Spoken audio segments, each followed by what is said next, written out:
ढोलकपुर के जंगल में टूनी चिड़िया अपनी बेटी टुनटुनी चिड़िया के साथ रहती थी। उसके पति की मौत 2 महीने पहले एक गंभीर बीमारी के कारण हो गई थी। पति के इलाज में टूनी चिड़िया की सारी जमा पूंजी खत्म हो गई। वो दाने दाने के लिए मोहताज हो गई। तब वो दूसरे के घरों में झाड़ू पोछा करके अपना और अपने बेटी का पेट पालने लगी। ऐसे में एक दिन टूनी चिड़िया का पिता टुन्नू चिड़ा उसके घर आता है और उससे कहता है, टूनी बेटा, तू अपनी बेटी को लेकर चल मेरे साथ। मुझसे तेरी ये हालत देखी नहीं जाती। पिताजी, मैं आपके साथ मैके नहीं जाऊंगी। मैं आप पर बोझ नहीं बनना चाहती। टुन्नू चिड़िया के बहुत समझाने पर भी टूनी चिड़िया अपने मायके नहीं जाती है। इस तरह कुछ दिन गुजर जाते हैं। एक बार टूनी चिड़िया काम करके घर वापस आ रही थी। गर्मी के कारण वो थक कर एक पेड़ के डाल पर बैठ जाती है। तभी सेठ कड़कनाथ उसके पास आता है। अरे टूनी चिड़िया, आजकल कहाँ रह रही है? कहीं दिखाई नहीं देती। कल मैं तेरे घर गया था पर तू मुझे नहीं मिली। तू मेरे 2 महीने का किराया दे दे वरना घर खाली कर दे।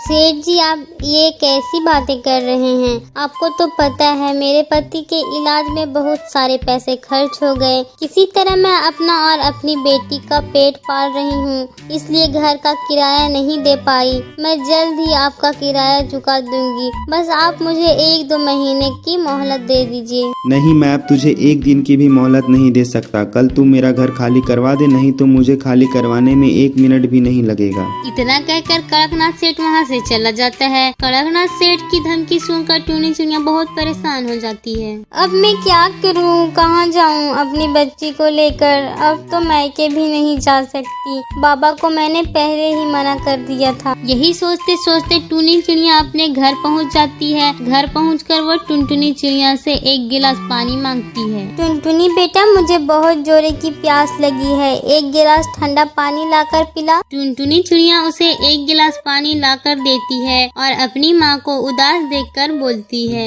माँ, तुम आज बहुत उदास दिख रही हो। क्या बात है, मुझे बताओ। ऐसी कोई बात नहीं है मेरी बच्ची। चल तू अब मेरे साथ मिलकर घर के सामान को समेट। कल ये घर खाली करना है। क्यों माँ? घर क्यों खाली करना है? तुझे नहीं पता बेटा, ये घर अपना नहीं किराए का है और मैं 2 महीने से इस घर का किराया नहीं दे पाई। इसलिए कड़कनाथ सेठ ने कल इस घर को खाली करने को कहा है। अब ज्यादा सवाल जवाब मत कर, मैं जा रही हूँ खाना बनाने। लेकिन माँ, कल हम लोग कहाँ जाएंगे और कहाँ रहेंगे? इसकी चिंता तू मत कर। इतना कहकर टूनी चिड़िया खाना बनाने चली जाती है। अगले दिन टूनी चिड़िया टुनटुनी के साथ नई घर की तलाश करने लगती है। देखते ही देखते शाम हो जाती है, लेकिन उन्हें कोई घर नहीं मिलता। उड़ते उड़ते दोनों माँ बेटी जंगल के आखिरी छोर पर आ चुकी थी। तभी टुनटुनी चिड़िया कहती है, माँ, वो देखो आम का बगीचा। वहाँ पेड़ पर कितने सारे सुंदर सुंदर पके हुए आम लगे हैं। मैं जाकर कुछ आम खा लूँ। मुझे बहुत जोरों की भूख लगी है। सुबह से शाम हो गई, हम दोनों ने अभी तक कुछ नहीं खाया है। ठीक है टुनटुनी, जाकर आम खा ले। तब तक मैं यहाँ पेड़ के डाल पर बैठ रही हूँ। टुनटुनी चिड़िया आम खाने चली जाती है। वो बड़े मजे से पके हुए आम खा रही थी और आम की गुठलियाँ एक जगह फेंकते जा रही थी। तभी उसके दिमाग में एक आइडिया आता है, क्यों न मैं इन आम की गुठलियों से एक सुंदर सा घर बनाऊं।